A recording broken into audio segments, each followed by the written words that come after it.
శ్రీ గురుభ్యో నమః. వ్యాస విరచిత సంస్కృత మహాభారతంలో 106వ భాగంలో మనం వసువుల యొక్క శాపం గురించి చెప్పుకుంటున్నాం. అష్టవసువులు కూడా వశిష్ఠ మహర్షి ఆశ్రమంలో ఉన్నటువంటి నందిని ధేనువుని అపహరించడం జరిగింది. దాని పర్యవసానంగా వశిష్ఠ మహర్షి ఏ విధమైనటువంటి శాపాన్ని ఇచ్చారు, ఆ శాపంలో ఎక్కువ భాగాన్ని అనుభవించినటువంటి వాళ్ళు ఎవరు అనేటువంటిది, ఆ అష్టవసువుల్లో ఎవరు భీష్ముడిగా జన్మించారు అనేటువంటిది నేటి పాఠంలో మనం చెప్పుకుందాం. ముందుగా దైవ ప్రార్థన చేసి ప్రారంభించుకుందాం. ఓం శుక్లాంబరధరం విష్ణుం శశివర్ణం చతుర్భుజం ప్రసన్నవదనం ధ్యాయేత్ సర్వవిఘ్నోపశాంతయే. వ్యాసం వసిష్ఠనప్తారం శక్తేః పౌత్రమకల్మషం పరాశరాత్మజం వందే సుఖతాతం తపోనిధిం. వ్యాసాయ విష్ణురూపాయ వ్యాసరూపాయ విష్ణవే నమో వై బ్రహ్మనిధయే వాసిష్ఠాయ నమో నమః. నారాయణం నమస్కృత్య నరం చైవ నరోత్తమం దేవీం సరస్వతీం వ్యాసం తతో జయముదీరయే. ఆది పర్వంలో 106వ అధ్యాయంలో మనం నిన్నటి రోజున 25 శ్లోకాల వరకు చెప్పుకున్నాం. అందులో అష్టవసువులు, ఈ అష్టవసువులు కూడా వశిష్ఠ మహర్షి ఆశ్రమ ప్రాంతంలో విహరించడం, అరణ్య సౌందర్యాలని తిలకించడం, అక్కడ ఉన్నటువంటి నందినీ ధేనువు, సురభి కూతురైనటువంటి సురభి కశ్యపునికి పుట్టినటువంటి నందినీ ధేనువుని చూడటం, ఆ నందినీ ధేనుని దాని యొక్క విశేషతని కూడా అష్టవసువుల్లో జౌ అనేటువంటి ఒక వసువు చెప్పడం జరుగుతున్నది. ఏమిటది అంటే, ఆ ఆవు పాలని స్వీకరించినటువంటి వాళ్ళు 10,000 సంవత్సరాలు జరామరణాలు లేకుండా హాయిగా యవ్వనంతో జీవిస్తారు భూమి మీద అనేటువంటి విశేషాన్ని జౌ, అష్టవసువుల్లో చివరివాడైనటువంటి ఆ జౌ భార్యకి వివరించడం జరిగింది. ఆ వివరించంగానే వెంటనే ఆశపడింది. అయితే భూలోకంలో నాకు ఒక స్నేహితురాలు ఉన్నది, ఉసీనరుని యొక్క కూతురైనటువంటి జితవతి అనేటువంటి పేరుతో ఉన్నటువంటి యువరాణిగా ప్రసిద్ధమైనటువంటిది, రూప సౌందర్యవతి. ఆమెకు ఈ ఆవుని నేను బహూకరిస్తాను. ఈ ఆవు పాల ద్వారా తనొక్కతే భూలోకంలో హాయిగా సుప్రసిద్ధురాలై 10,000 సంవత్సరాలు యవ్వనంతో జీవిస్తున్నది. కాబట్టి ఈ ఆవుని ఎలాగైనా సరే అపహరించి తీసుకురండి అని చెప్పి కోరుకున్నది జౌ, వసువు యొక్క భార్య. వీళ్ళందరూ కూడా సోదరులే వసువులు. కాబట్టి మానుషేషు భవత్యేకా జరారోగ వివర్జిత ఏతన్మమ మహాభాగ కర్తుమర్హస్య నిందిత. మానుష్య లోకంలో భవతి ఏకా జరారోగ వివర్జిత. జర అంటే ముసలితనములు, రోగాలు లేకుండా నిండు యవ్వనంతో ఆమె ఒక్కతే జీవించునుగాక. కాబట్టి ఏతన్ మమ మహాభాగ, నా కోసం మీరు మహానుభావులైనటువంటి మీరు ఎట్లాగైనా సరే ఆ నందిని ధేను తీసుకురండి. ప్రియాత్ ప్రియతరం హ్యస్ అస్మాన్ నాస్తి మే అన్యత్ కథంచన. ప్రియాత్ ప్రియతరం, తన ప్రియురాలికి ప్రియమైన దాన్ని చేయటం కంటే ఇంకా వేరే అన్యత్ న కించన, చేయదగింది ఇంకా కించన నాస్తి ఏవ, చేయదగింది ఇంకేమీ లేదు అనేటువంటి ఉద్దేశంతో ఈ మహానుభావుడు కాస్త ఆవిడ చెప్పిందనే ఉద్దేశంతో ముందు వెనకలు ఆలోచించకుండా వెంటనే దాన్ని ఆ నందినీదేవిని అపహరించడానికి సిద్ధపడ్డాడు. ప్రియురాలు చెప్పింది కదా, ఆవిడకి ఇష్టమైంది చేయటం కంటే ఇంకేం కావాలి. ప్రియాత్ ప్రియతరం హ్యస్మాన్ నాస్తి, అస్మాన్ నాస్తి, ఇక వేరే మనకి ఇంకా వేరే పనేం లేదు, ఆవిడకి ఇష్టమైన పని చేయటమే. ఆవిడ తప్పు చెప్పిందా మంచి చెప్పిందా అనేటువంటిది విచక్షణ జ్ఞానంతో ఆలోచించక్కర్లేదా. ఏతశ్రుత్వా వచస్తస్యా దేవ్యాః ప్రియ చికీర్షేయ, ఆ దేవికి ప్రియ చికీర్షేయ, ప్రియమైనటువంటి కార్యాన్ని చేద్దామనేటువంటి ఆలోచనతో ఆ మాట వినంగానే పృథ్వ్యాద్యైః అన్నాడు. పృథువు ఆద్యైః అనే ఆ పదానికి అర్థం. పృథ్వాద్యైః, పృథువు అనేటువంటి వాడు మొదటివాడు. ఈ 8 మంది సోదరుల్లో పెద్దవాడు పృథువు అనేటువంటి వసు. పృథు ఆద్యైః అంటే మొదలైనటువంటి వాళ్ళు 8 మంది కలిసి పృథ్వాద్యై భ్రాతృభిః సార్ధం జౌస్తదా తాం జహారగా. తదా జహార గాం అన్నాడు. గాం అంటే ఆవు, ఆవుని కాస్త జహార అపహరించారు. ఎవరు? పృథువు మొదలైనటువంటి వాళ్ళు ఈ ద్యౌ అనేటువంటి సోదరుడు చెప్పినటువంటి విధంగా భ్రాతృభిః మొత్తం సోదరులతో కలిసి అన్నాడు ఇక్కడ. భ్రాతృభిః సార్ధం కాబట్టి మిగతా సోదరుల పాపం కూడా ఉంది దీంట్లో. కాబట్టి కానీ ప్రోత్సహించింది ఎవరంటే ద్యౌ యొక్క భార్య. ఈ దంపతులు ప్రోత్సహించారు. దాంతో మిగతా సోదరులకు కూడా కష్టం వచ్చింది. తయా కమలపత్రాక్ష్యా నియుక్తో ద్యౌస్తదా నృప. ఎవరిని నియోగించారు? నియుక్త అంటే నియోగించడం.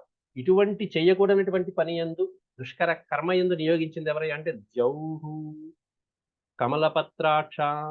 ద్యౌ యొక్క కమలపత్రాక్ష అంటే ద్యౌ యొక్క భార్య నియోగించగా వీళ్ళు కాస్త ఆ పని యందు అపహరించేటువంటి పని యందు జహార జహార ఆవుని అపహరించడంలో వాళ్ళు కూడా నిమగ్నమై ఆ పని చేశారు. అపహరించారు, తీసుకువెళ్ళిపోయారు అక్కడి నుంచి. తర్వాత ఎప్పటికో వశిష్ఠ మహర్షి ఆశ్రమానికి వచ్చారు. ఋషేస్తస్య తపస్తీవ్రం న శశాక నిరీక్షితుం. ఆ అపహరించే సమయంలో వాళ్ళు ఒక్క విషయాన్ని గుర్తించలేదట. తన ప్రియురాలికి ఇష్టమైనటువంటి పనిని చేస్తున్నాను కదా అనే ఒక్కటే ఆలోచించారు గాని, మహర్షి యొక్క తీవ్రమైనటువంటి ప్రభావము, ప్రచండమైనటువంటి తపశ్శక్తి వాళ్ళు ఏమాత్రము ఊహించలేదు. ఋషేః తస్య ఋషేః ఆ మహర్షి యొక్క తీవ్రమైనటువంటి తపశ్శక్తి న శశాక నిరీక్షితుం. న శశాక కనీసం ఒక్కసారి ఊహించను కూడా ఊహించలేకపోయారు. ఆ మహర్షే కదా అనుకున్నారు కానీ వశిష్ఠ మహర్షి యొక్క తపశ్శక్తిని కనీసం ఒక్కసారి ఆలోచించుకుంటే ఒక్కసారన్నా నిరీక్షించకుండా వాళ్ళు ఆ పని చేశారు. ఆలోచించుంటే గనక కొంచెం భయపడేవాళ్ళేమో, ఆ పని చేయకుండా ఉండేవాళ్ళేమో అనిపిస్తుంది. కృతా గౌః సా తదా తేన ప్రపాతస్తు న తర్కితః. ముందు వెనకలు తర్కించకుండా, ఆలోచించకుండా, యుక్తాయుక్తములు ఆలోచించకుండా గౌః కృతా సా తదా తేన అతని చేత ఆ గోవు కాస్త అపహరించబడింది. మహర్షి యొక్క ప్రభావాన్ని ఆలోచించకుండా, ఏమి ఆలోచించకుండా ముందు వెనకలు ఆ గోవును కాస్త వాళ్ళు అపహరించారు. అపహరించి తీసుకువెళ్ళిపోయారు. అథ ఆశ్రమ పదం ప్రాప్తః ఫలాన్యాదాయ వారుణి. నిన్న చెప్పుకున్నాం మనం పాఠంలో. వరుణుని యొక్క కుమారుడు వారుణి అంటే వశిష్ఠ మహర్షి. ఆపనుడు అని చెప్పి కూడా చెప్పుకున్నాం. ఆ వరుణుని యొక్క కుమారుడైనటువంటి వారుని ఆశ్రమానికి తిరిగి వచ్చారు. ఎక్కడికి వెళ్ళారు? ఎక్కడి నుంచి తిరిగి వచ్చారంటే ఫలాన్యాదాయ అథ ఆశ్రమ పదం ప్రాప్తః. ఫలములను స్వీకరించి, కందమూల ఫలాలు వాళ్ళకి ఆశ్రమంలో కావలసినటువంటివన్నీ సేకరించుకొని అక్కడి నుంచి ఆశ్రమ పదం ప్రాప్తః. ఆశ్రమానికి తిరిగి వచ్చాక ఎక్కడ నందిని ధేనువు గాని, ఆ నందిని యొక్క దూడ వత్స వాళ్ళ యొక్క జాడలు ఎక్కడా కనిపించలేదు. నచాపశ్యత్ సగాం తత్ర సవత్సాం కాననోత్తమే. కానన ప్లస్ ఉత్తమే, ఉత్తమమైనటువంటి ఆ అడవిలో చక్కగా ఆశ్రమ ప్రాంతం, ప్రశాంతంగా ఉండేటువంటి ఆశ్రమ ప్రాంతంలో నచ అపశ్యత్. అపశ్యత్ అంటే చూడటం, నచ అపశ్యత్ అంటే చూడలేకపోయాడు, ఎక్కడా కనిపించలేదు. ఏం కనిపించలేదు అంటే గాం తత్ర సవత్సాం. గోవు గాని, నందిని ధేనువు గాని, నందిని యొక్క వత్స దూడ గాని ఎక్కడ కూడా ఆ ప్రదేశంలో చుట్టుపక్కల ఆశ్రమ ప్రాంతంలో ఆ వనంలో ఎక్కడా కనిపించలేదు పాపం. అటు ఇటు తిరుగుతూ చూసుకుంటూ వస్తున్నాడు. తతస్స మృగయామాస వనే తస్మిన్ స్తపోధన. మృగయామాస అంటే వేటాడటం కాదు, వేటాడటం అనే అర్థం కాదు. మృగయామాస అంటే ఈ జంతువు కోసం, ఈ మృగము కోసం, ఈ ఉత్తమమైనటువంటి నందిని ధేనువు కోసం మృగయామాస అంటే అన్వేషించడం అని అర్థం. అక్కడ మృగయామాస ఈ నందిని ధేను కోసం అన్వేషించడం మొదలుపెట్టాడు. వనే తస్మిన్ తపోధన. ఆ వనంలో అటు ఇటు ఆ తపోధనుడైనటువంటి మహర్షి వశిష్ఠుడు అన్వేషిస్తూ నాధ్యాగమచ్చ మృగయం స్తాం గాం ముని ఉదారధీ. ఉదారమైనటువంటి ఆ ముని నాధ్యాగమచ్చ నా అధి అగమచ్చ పొందలేకపోయాడు. ఆ గోవు యొక్క జాడల్ని ఎక్కడా కనుక్కోలేకపోయాడు. మృగయం తాం గాం ఆ నందిని దేవుని యొక్క జాడల్ని ఎక్కడా కనుక్కోలేకపోయాడు. దాంతో అప్పుడు తన యొక్క శక్తిని ఉపయోగించాడు. అప్పటిదాకా తన ప్రయత్నం తాను చేయకుండా దివ్య దృష్టిని, దివ్య జ్ఞానాన్ని ఉపయోగించరు ఎవరు కూడా. కాబట్టి ఇప్పుడు ఆయన యొక్క దివ్య దృష్టిని ఉపయోగిస్తూ జ్ఞాత్వా తథాపనీతాం తాం వసుభిర్దివ్య దర్శన. ఇక్కడ దివ్య దర్శన అని ఇచ్చాడు చివరిలో.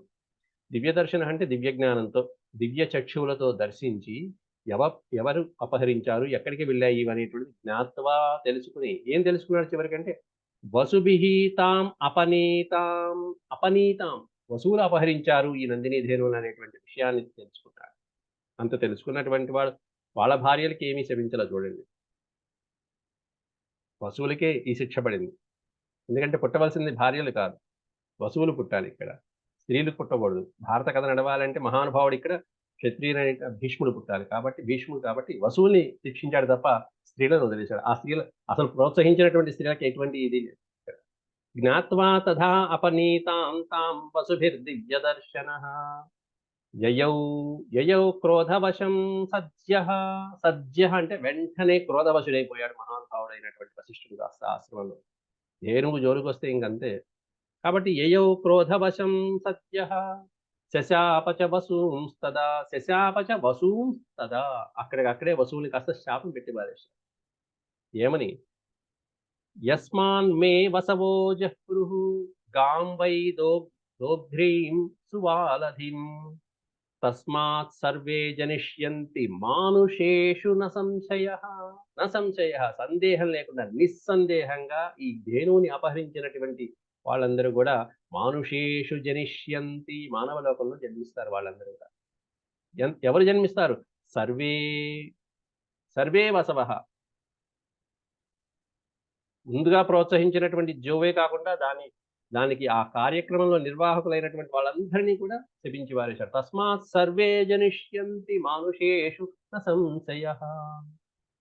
ఎట్లాంటి గోవు అనేటువంటి పైన ఇచ్చాడు చక్కగా. యస్మాన్ మే వసవో జహ్రుః గాం. నా యొక్క గోవుని జహ్రుః తీసుకువెళ్ళిన అపహరించినటువంటి వాళ్ళు ఎట్లాంటి గోవు? దోగ్ధిరీం చక్కటి పాలని స్రవించేటువంటి సువాలధీం చక్కటి వాలము చక్కటి గుణవత్తరమైనటువంటి మేలుజాతిగా ఉన్నటువంటి ఆ సురభిని హోమధేనువుని అపహరించినటువంటి వాళ్ళందరూ మాంషీషు జనిష్యంతి మానవ లోకంలో జనిస్తారు వీళ్ళందరూ కూడా అని శాపం పెట్టాడు.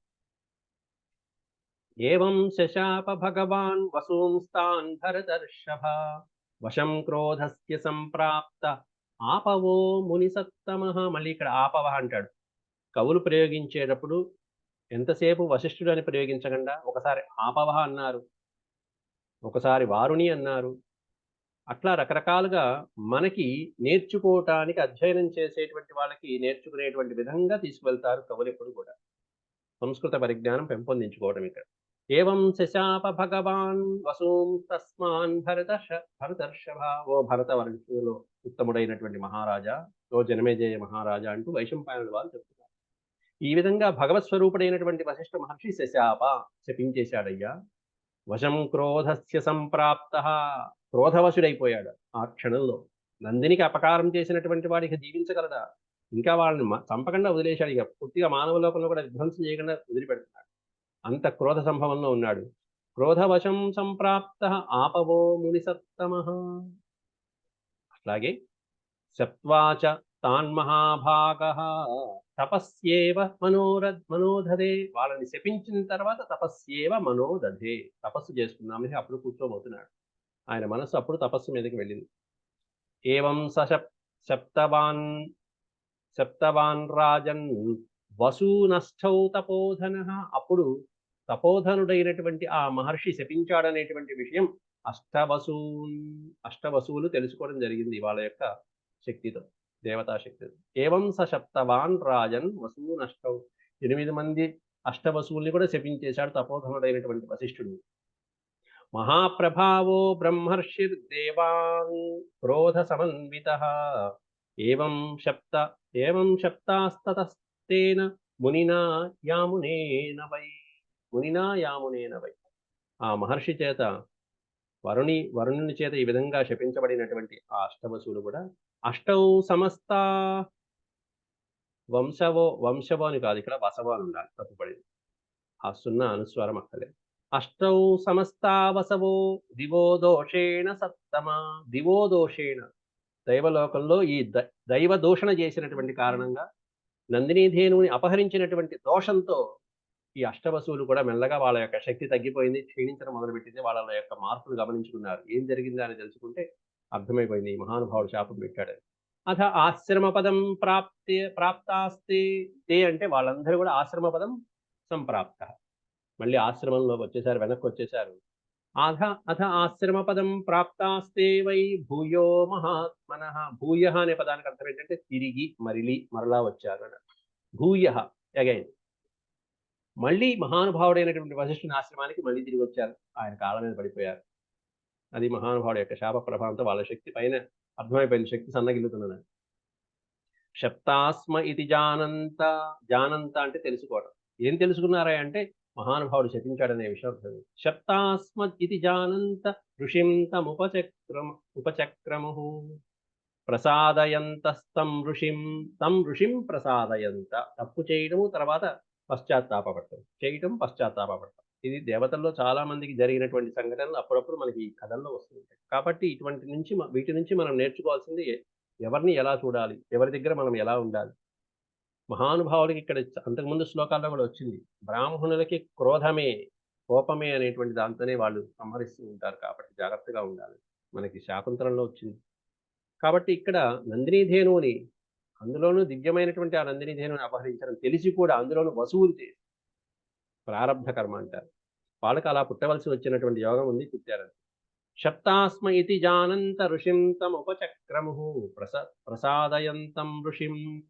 ప్రసాదయంతస్తం ఋషిం వసవః పార్థివర్షభ. చివరికి ఓ పార్థివర్షభ, ఓ జనమేజయ మహారాజా, ఆ వసువులు, వసు ఏకవచనం, వసవః అనేది బహువచనం. అష్టవసువులు 8 మంది కలిసి మహర్షిని ప్రసాదం చేసుకునేటువంటి ప్రయత్నం చేశారయ్యా. వాళ్ళ అభ్యర్థనకి ఆయన కాస్త శాంతపడిపోయి వశిష్ఠ మహర్షి, లేభిరే నచ తస్మాత్తే ప్రసాదం ఋషి సత్తమాత్. ఋషి సత్తమాత్ ప్రసాదం లేభిరే. వాళ్ళ యొక్క అనునయ వచనాలతో, శాంతపరిచేటువంటి వచనాలతో మహానుభావుడు కాస్త ప్రసాదంగా శాంతచిత్తుడయ్యాడు. ఆపవాహ. ఆపవహ అనే పదానికి అర్థం చెప్పుకున్నామా. మహర్షి అయిన వశిష్ఠుడు. ఆపవాత్ పురుష వ్యాఘ్ర. ఓ పురుష వ్యాఘ్ర అనేది సంబోధన వాచకం ఇక్కడ జనమేజయుడు. ఓ జనమేజయ మహారాజా, ఆపవాత్ సర్వధర్మ విశారదాత్. సర్వధర్మ విశారదాత్ ఆపవాత్. సమస్తమైనటువంటి ధర్మాలు తెలిసినటువంటి నిష్ణాతుడైనటువంటి ఆ వశిష్ఠ మహర్షి నుండి వాళ్ళు శాంతచిత్తులయ్యారయ్యా. ప్రసాదాత్ ఋషి సత్తమాత్.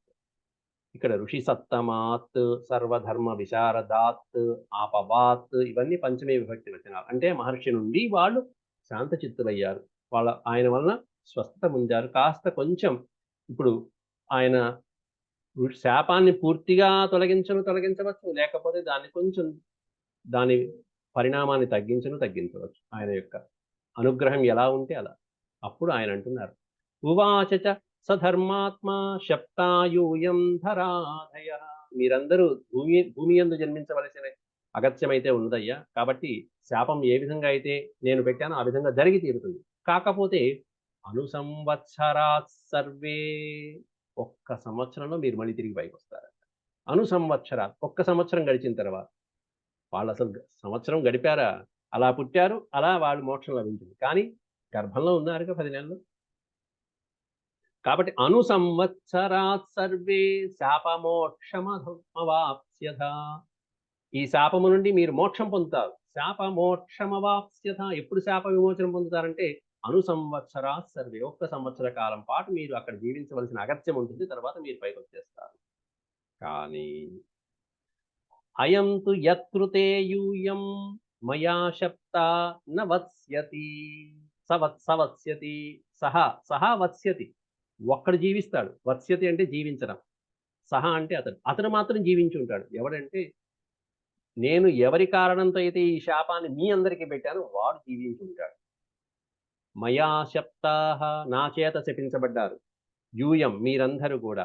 యత్కృతే అని పదం పెట్టారు ఇక్కడ. యత్కృతే అంటే ఎవరి కారణంగా మీరందరూ నా చేత శపించబడ్డారో అయంతు, అతడు మాత్రం సహవత్స్యతి, జీవించి ఉంటాడయ్యా. ఈ భూమి మీద జీవించి ఉంటాడు. ఎవరయ్యా వాడంటే ఇంకెవరు, ద్యౌస్తదా మానుషే లోకే దీర్ఘకాలం స్వకర్మణ. భీష్మ పితామహుడు ఆయన చేసినటువంటి అక్కడ ద్యౌహు అనేటువంటి పేరుతో సుప్రసిద్ధమైనటువంటి వసువుగా, 8 వసువుల్లో సుప్రసిద్ధమైనటువంటి వసువుగా పేరు ప్రఖ్యాతి గణించినటువంటి వాడు ఇక్కడ భీష్ముడిగా జన్మిస్తున్నాడు. ద్యౌస్తదా మానుషే లోకే దీర్ఘకాలం స్వకర్మణః. ఈ మానవ లోకంలో దీర్ఘకాలం, చాలా సంవత్సరాలు దీర్ఘకాలంగా జీవించి ఉండటానికి అందుకే మొత్తం కురువులలో భీష్మ పితామహుడుగా పేరు తెచ్చుకున్నటువంటి వాడు. దాదాపు 160 సంవత్సరాలు జీవించినటువంటి మహానుభావుడు భీష్ముడు. అట్లా దీర్ఘకాలం స్వకర్మణః, తన కర్మలతో దీర్ఘకాలం విసిగిపోయి చివరికి యుద్ధం చేసి కూడా విసిగిపోయి చివరికి నాకు ఇంక బతకాలం లేదయ్యా అని చెప్పి ధర్మరాజు చేత చెప్పి మరీ కొట్టించుకున్నాడు. నాకు ఇదిగో ఇలా ఇలా చంపండి నాయన, ఇలా చేయండి అని చెప్పి ధర్మరాజుతో తనని పడగొట్టవలసినటువంటి విధానాన్ని కూడా చెప్పి మరీ పడిపోయాడు మహానుభావుడు. అది కూడా అంపశయ్య మీద. అప్పటికే వసువులు రావటము, దేవతలు రావటము మొదలైనటువంటి వాళ్ళందరూ వచ్చి నాయన ఇంక నువ్వు శాంతించు, విరమించు అన్నాక అప్పుడు విరమిస్తున్నాడు ఆయన యుద్ధం. అది కూడా దుర్యోధనుడి యొక్క దురాక్రమణ చూసి విసిగి పుట్టినటువంటి ఆ జీవితాన్ని. ద్యౌస్తదా మానుషేలోకి, అందువల్ల ఇక్కడ దీర్ఘకాలం అనే పదం పెట్టారు. దీర్ఘకాలం స్వకర్మణః, అన్ని సంవత్సరాలు ఈ దుర్మార్గాలు, ధృతరాష్ట్రుడి దుర్మార్గాలు, దుర్యోధనుడి దుర్మార్గాలు చూసినటువంటి వాడికి ఈ విరక్తి కలగదా? అంటే అంత పెద్ద తప్పు చేశాడు మహానుభావుడు ఇక్కడ గోవుని అపహరించి. ఒక తప్పుడు మనిషి దగ్గరే జీవించవలసి వచ్చింది. ఒక తప్పుడు వ్యక్తికి సపోర్ట్ ఇవ్వవలసి వచ్చింది యుద్ధంలో పక్కనే ఉంటూ. ఒక తప్పుడు వాడి దగ్గరే ఉంటూ, వాడి చెప్పిన మాట వింటూ, చివరికి అతని కింద పనిచేసి భీష్ముడు, ద్రోణాచార్యుడు, మహానుభావులు ఎంతో మంది పాపం విరవెల్లాడిపోయారు. మానసిక క్షోభ అనుభవించవలసి వచ్చింది. దేనికయ్యా అంటే ఇదిగో పూర్వ జన్మలో చెయ్యకూడనటువంటి తప్పు చేశారు కాబట్టి. ద్యౌస్తదా మానుషే లోకే దీర్ఘకాలం స్వకర్మణః, దీర్ఘకాలం బతికాడు ఆ జీవి. నానృతం తచ్చీకీర్షామి క్రుద్ధో యుష్మాన్యదబ్రువం. కాబట్టి యుష్మాన్ యదబ్రవం. యదబ్రువం అంటే మీతో ఏదైతే పలికానో, మీకు ఏదైతే శాపం పెట్టానో, ఇప్పుడు పలికినటువంటి మాటలు కానీ ఇవి నా అనృతం, అసత్యం కానే కాదు, ఇవన్నీ సత్యమైనటువంటివి అని మహానుభావుడైనటువంటి వశిష్ఠుడు. న ప్రజాస్యతి చాప్యేష, అంతేకాకుండా ఆ దీర్ఘకాలంగా జీవించినటువంటి జౌ మానవ లోకంలో న ప్రజాస్యతి అన్నాడు. ప్రజ అంటే సంతానం. న ప్రజాస్యతి, అతనికి సంతానం ఉండదు, పెళ్లి పెటాకులు ఉండవు, ఏముండవు. ఇంకేముంటుంది? ఎందుకని ఉండదు? అక్కడ మరి బ్రహ్మచారిగా పెళ్లి పెటాకులు లేకుండా ఎందుకున్నాడంటే ఇక్కడ ఆమె కారణంగా ఇంతమంది శాపవసులయ్యారు. ఆ ప్రియురాలైనటువంటి ఆవిడికి ప్రియమైనటువంటి కర్మ చేయదలిచి ఈ విధంగా చేశాడు కాబట్టి అక్కడ అసలు ఆ ప్రియురాలు ఉండదు, ఎవరు ఉండరు. ఏకాకి ఒంటరి జీవితాన్ని గడిపేటువంటి వ్యక్తిగా, సంతానము లేకుండా చివరికి ధర్మాత్ముడే. అత్యద్భుతమైనటువంటి ధర్మాత్ముడు. మానవ లోకంలో అలాంటి పుణ్యాత్ముడు లేడా అన్నట్టుగా ఉంటుంది. అంత గొప్ప పుణ్యాత్ముడు.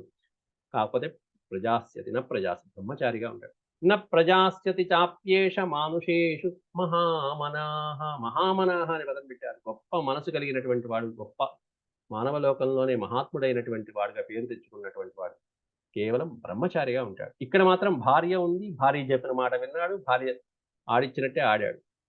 దాంతో ఇదిగో ఈ వశుడు. కాబట్టి అక్కడ ఆ లోకంలో భార్య ఉన్నది. భవిష్యతి చ ధర్మాత్మా సర్వశాస్త్ర విశారద. ఆ ధర్మాత్ముడు పుట్టేటువంటి ఆ వసువు మానవ లోకంలో ధర్మాత్ముడుగా, సర్వశాస్త్ర విశారదుడిగా పేరు తెచ్చుకున్నటువంటి వాడుగా భవిష్యతి అవుతాడయ్యా. అంతేకాకుండా పితుః ప్రియహితే యుక్తః స్త్రీ భోగాన్ వర్జయిష్యతి. స్త్రీ భోగాన్ వర్జయిష్యతి. వర్జయిష్యతి అంటే విడిచిపెట్టడం. వేటిని విడిచిపెడతాడు భూలోకంలో అతనంటే? స్త్రీని, భోగాలని విడిచిపెట్టేసి కేవలం ఒక సేవకుడిగా ఉంటాడు. భోగాలంటే మరి రాజుగా చేస్తున్నాడు, రాజ్యము పదవి కూడా కాంక్షించడు. కానీ దేని మీద ఇష్టపడతాడంటే పితుః ప్రియహితే యుక్తః, కేవలం తండ్రికి ఇష్టమైనటువంటి పనిని చేయటంలోనే యుక్తః, నియమించబడినటువంటి వాడుగా ఉంటాడు ఆ భూలోకంలో. శాంతన మహారాజుకి ఇష్టమైనటువంటి పనిని చేయడానికి భీష్మ పితామహుడు ఎప్పుడు సదా సిద్ధంగా ఉన్నటువంటి వాడు. స్త్రీ గాని, భోగాలు గాని, రాజ్య సుఖాలు గాని వీటిని తుచ్చమైనటువంటివిగా భావించి భీషణమైన ప్రతిజ్ఞ తెచ్చి భీష్ముడని పేరు తెచ్చుకున్నటువంటి వాడు. అట్లాంటి ధర్మాత్ముడు, సర్వశాస్త్ర విశారదుడైనటువంటి వాడు పుట్టబోతున్నాడు. ఎవరై అంటే ఈ అష్టవసు. ఇంకా చెప్పాలంటే మిగతా వసువుల కంటే ఇక్కడ భూలోకంలో పేరు తెచ్చుకున్నటువంటి వాడు ఈయనే. మిగతా వసువులకి ఆ పేరు ప్రఖ్యాతులు రాలేదే. కానీ భూలోకంలో ఆ లోకంలో పేరుంది, ఈ లోకంలోనూ పేరు తెచ్చుకున్నటువంటి వాడు భీష్ముడు ఇక్కడ. అంటే పక్కన నెగిటివ్ ఉంటే పక్కన పాజిటివ్ ఉన్నట్టుగా ఉంటుంది. అట్లాగే పైన ఆ లోకంలో శాపం ఇచ్చారు. శాపం ఇచ్చినా ఇక్కడ ఈయనకి కీర్తి వచ్చింది మానవ లోకంలో అత్యద్భుతంగా. దానివల్ల ఇప్పటికీ మనం భీష్ముడి పేరు తెచ్చుకుంటున్నాం, చదువుకుంటున్నాము. ఆ భీష్ముడి యొక్క పూర్వ చరిత్ర కూడా చదువుకుంటూ ఆయన వల్ల మిగతా వసువులు కూడా గుర్తు చేసుకుంటున్నాం. ఇంకేం కావాలి? ఏవ ముక్తా వసూన్ సర్వాన్ సజగామ మహాన్ ఋషిః తతో మాం ఉపజగ్ముస్తే సమేతా వసవస్తదా తతో మాం ఉపజగ్ముః తే సమేత. ఆ తర్వాత వసువులు వశిష్ఠ మహర్షితో ఆ విధంగా అంతా మాట్లాడి ఆయన్ని శాంతపరిచి, ఆ తర్వాత నా దగ్గరికి వచ్చారయ్యా మహారాజా అంటూ ఇదంతా ఎవరెవరికి చెప్తున్నారంటే గంగాదేవి శంతనుడికి చెప్తున్నది. శాంతను మహారాజుకి. శాంతనుడు అడిగాడు, "ఎందుకు ఇలా పడేస్తున్నావు పిల్లల్ని? గంగలో పడేస్తున్నావు. ఎందుకు అడ్డుపడ్డాడు. అడ్డుపడ్డావు కాబట్టి వెళ్ళిపోతున్నానయ్యా" అని చెప్పంటే అప్పుడు శాంతను మహారాజు నిన్నటి పాఠంలో చెప్పడం జరిగింది. ఈ వసువులకి ఇంతటి శాపం ఎందుకు ఇచ్చాడు వశిష్ఠ మహర్షి అని అంటే అప్పుడు ఈ కథంతా చెప్పుకుంటూ వచ్చింది గంగాదేవి. ఏమని? తతో మాం ఉపజగ్ముః. ఆ తర్వాత వసువులు వశిష్ఠ మహర్షి నుంచి వస్తూ నన్ను సమీపించారయ్యా. నేను దేవలోకంలో బ్రహ్మలోకం నుంచి వస్తుంటే ఈ వసువుల్ని నేను చూడటం జరిగింది. అప్పుడు ఏమిటి ఇంత దిగులుగా ఉన్నారు? అందరూ బాగున్నారు. దేవతల క్షేమమేనా అని అడిగితే అప్పుడు వసువులు చెప్పారయ్యా ఈ కారణం. కాబట్టి భూలోకంలో జన్మించాలమ్మా. కాబట్టి నీ గర్భాన జన్మిస్తాము అని చెప్పి తల్లిగా నన్ను ఎంచుకున్నారయ్యా. నిన్ను తండ్రిగా ఎంచుకున్నారు అనేటువంటి విషయం చెప్పారు. అయాచంత చ మాం అయాచంత అంటే యాచించడం, అభ్యర్థించడం. అయాచంత చ మాం రాజన్ వరం తచ్చ మయా కృతం. జాతాం జాతాన్ ప్రక్షిపాన్ ప్రక్షిపాన్ స్మ్యాన్ స్వయం గంగే త్వమంభసి. నువ్వు ఎప్పుడైతే మమ్మల్ని కంటావో కనిన వెంటనే ప్రక్షిపాస్మాన్ అస్మాన్ స్వయం నీవే స్వయంగా గంగలో అంభసి అంటే నీటి యందు ఆ గంగా నది జలాలలో నీవే మమ్మల్ని పుట్టిన వెంటనే మరుక్షణం నువ్వు పడేయమ్మా అని చెప్పి అయాచంత చమాం నన్ను యాచించారు, నన్ను కోరుకున్నారు ఆ వసు. అయాచంత చ మాం రాజన్ వరం అట్లాంటి వరం కోరుకున్నారు. వాళ్ళకి మాట ఇచ్చాను నేను పడేస్తాను. అందువలన పడేసేటప్పుడు కూడా మీ ప్రకారంగా, మీ మాట ప్రకారంగా, మీ ఇష్టానుకూలంగా పడేస్తున్నాను నాయన అని ఆవిడ దోషం లేకుండా పడేసాను. మీకు ప్రీతి కలిగించడం కోసం నేను పడేస్తున్నాను. తచ్చమయా కృతం అదే నేను ఇప్పుడు ఆచరించానయ్యా. తచ్చమయా కృతం వాళ్ళు ఏదైతే వరం అడిగారో అది నేను ఆచరించాను. ఏవం తేషామహం సమ్యక్ శప్తానాం రాజసత్తమ మోక్షార్థం మానుషాల్లోకాత్ యథావత్ కృత యథావత్ కృతవత్యహం యథావత్ కృతం. ఈ విధంగా మానుషలోకంలో పుట్టినటువంటి వాళ్ళకి మోక్షార్థం అన్నది ఆవిడ మహానుభావురాలు. వాళ్ళకి మోక్షం కలిగించడం కోసం అంటే గంగలో పడేస్తే మోక్షార్థమే. ఆవిడే స్వయంగా చెప్పినటువంటి మాట.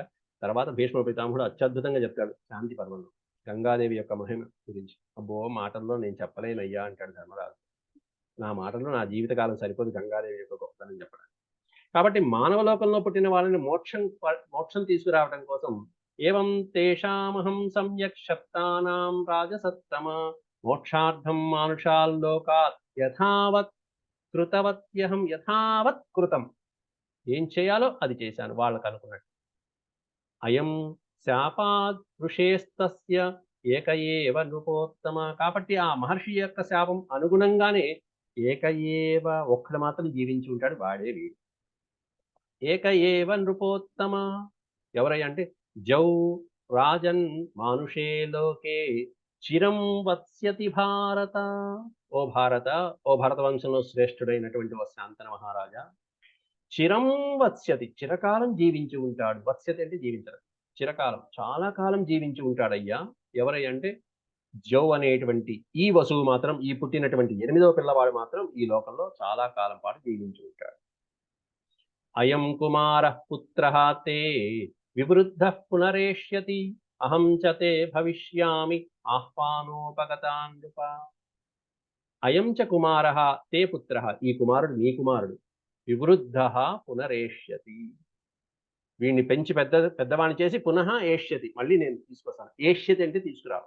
ఏష్యతి పునరేష్యతి నేను మళ్ళీ తీసుకొస్తాను ఈ పిల్లవాడిని పెంచి. అలాగే నేను కూడా నువ్వు ఎప్పుడు స్మరిస్తే నేను అప్పుడు నీ దగ్గరికి వస్తానే కావాలంటే. అహం చ తే భవిష్యామి నేను కూడా వస్తాను, నీ దగ్గర ఉంటాను. ఎప్పుడు ఆహ్వానోపగతాన్ నృప నీ ఆహ్వానాన్ని మన్నించి నీకు కావలసినటువంటి సలహాలు సంప్రదింపులు చేయమంటే చేస్తాను. ఈ పిల్లవాడిని నేను తీసుకొస్తాను అని వైశంపాయన ఉవాచ. ఏతదాఖ్యాయ సా దేవి తత్రైవాంతరధీయత. ఆ మాట పలికి అక్కడే అంతర్ధానం అయిపోయింది. అంతరధీయత అంటే అంతర్ధానం, మాయమైపోయింది. ఆదాయ చ కుమారం తం జగామాథయదేర్చితం. ఆవిడతో పాటుగా కుమారుణ్ణి కూడా తీసుకెళ్ళింది. ఆదాయ కుమారం అన్నది. అక్కడ కుమారుణ్ణి కూడా తీసుకుని అన్నారు స్వామి. ఆదాయ చ కుమారం తం జగామాథ యథేప్సితం. యథేప్సితం ఆవిడ ఇష్టం వచ్చినట్టుగా జలాల్లో, గంగా జలాల్లో తీసుకుని వెళ్ళిపోయింది ఆ పిల్లవాడిని. సతు దేవవ్రతో నామ, అతడే దేవవ్రతుడు అనేటువంటి పేరుతోను, గాంగేయ ఇతి చాభవత్, గాంగేయుడు అనేటువంటి పేరుతోను సుప్రసిద్ధుడయ్యాడు. గంగాదత్తుడు దేవవ్రతుడు అనేటువంటి పేరుతో గాంగేయుడుగాను. జునామ శాంతనో పుత్ర. జు నామ, జు అనేటువంటి పేరు కలిగినటువంటి ఆ వసు శాంతనుడుగా, శంతన మహారాజు కుమారుడుగా, శాంతనో పుత్ర, శాంతనో రధికో గుణై. అత్యద్భుతమైన మాట వాడారు అక్కడ. శాంతనుని కంటే అధికమైనటువంటి గుణాలు కలిగినటువంటి వాడుగా భీష్ముడు ఇంకా పేరు ప్రఖ్యాతులు గణించాడు. తండ్రిని మించిన తనయుడయ్యాడు. జునామా శాంతనో పుత్ర శాంతనో రధికో గుణై శాంతనుశ్చాపి శోకార్తో జగామస్వపురం తత. ఇంత జరిగాక మరి శోకార్త కాకుండా ఎలా ఉంటాడు శాంతనుడు? ఒక పక్కన అప్పటిదాకా ప్రియమైనటువంటి గంగానది 8 మంది పిల్లల్ని సంతానాన్ని ఇచ్చినటువంటి ఆవిడ కాస్త వెళ్ళిపోయింది. దివ్యమైనటువంటి ఎవరికీ దక్కనటువంటి ఆవిడ. శాంతనుశ్చాపి శోకార్త, శాంతనుడు కాస్త శోకార్తంతో స్వపురం జగామ, తన నగరానికి, రాజభవనానికి వెళ్ళిపోయాడు. తస్యాహం కీర్తయిష్యామి శాంతనోరధికాన్ గుణాన్. ఈ విధంగా తస్య అహం కీర్తయిష్యామి, శాంతనుని యొక్క అధికమైనటువంటి గుణాలను ఈ విధంగా వివరించానయ్యా. మహాభాగ్యం చ నృపతేర్భారతస్య మహాత్మనః యస్యేతిహాసో జ్యుతిమాన్ మహాభారతముచ్యతే. యస్య ఇతిహాసః, ఎవరి ఇతిహాసం మనం చదువుకుంటున్నామో అది కూడా జ్యుతిమాన్, కాంతివంతమైనటువంటి, తేజవంతమైనటువంటి, దివ్యమైనటువంటి మహాభారతముచ్యతే. అట్లాంటి ఈ దివ్యమైనటువంటి గాథనే మహాభారతంగా చెప్పడం జరుగుతుందయ్యా. మహాభాగ్యం చ నృపతేర్భారతస్య మహాత్మనః. శాంతనుని యొక్క మహాభాగ్యం వర్ణించరానట్టు, అంతకంటే గొప్ప అత్యద్భుతమైనటువంటిది, వర్ణించలేనటువంటిది, వర్ణించ శక్యం లేనటువంటి అంత మహత్తరమైనటువంటి మహాభాగ్యాన్ని కలిగించేటువంటి ఈ ఉపాఖ్యానం. మహాత్మనుడి యొక్క మహాభాగ్యం చ నృపతే అన్నారు. మహారాజు యొక్క భారతస్య నృపతే మహాభాగ్యం, అదృష్టం. ఇంకేం చెప్పాలి మనం? గంగాదేవి అటు వసువుల్ని జన్మింపజేసుకున్నటువంటి వాడు, గంగాదేవిని భారీగా పొందినటువంటి వాడు. యస్య ఇతిహాస, కాబట్టి ఎవరి యొక్క ఇతిహాసం దీంట్లో చెప్పబడి ఉందో అందువల్లే ఈ భారతాన్ని మహాభారతముచ్యతే, పవిత్రమైనటువంటి గాథగా మహాభారతంగా చెప్తున్నారయ్య. ఇది శ్రీమన్మహాభారతే ఆది పర్వణి సంభవ పర్వణి షడధికశతతమో అధ్యాయ, 106వ భాగం సమాప్తమైంది. ఓం శాంతి శాంతి శాంతి. యదక్షరపదభ్రష్టం మాత్రాహీనం చ యద్భవేత్ తత్సర్వం క్షమ్యతాం దేవ. నారాయణ నమోస్తు. సర్వం శ్రీకృష్ణార్పణమస్తు. ఇక రేపటి పాఠంలో మనం వీరి తర్వాత భీష్ముడు పెరిగి పెద్దవాడవటం, శాంతను భీష్మయోశ్చరితం. శాంతన మహారాజు భీష్ముడు పెరిగి పెద్దవాడై శాంతన మహారాజు దగ్గరికి రావడం, తర్వాత ఏం చేశాడు అనేది రేపటి పాఠంలో మనం చూద్దాం. ఓం శాంతి.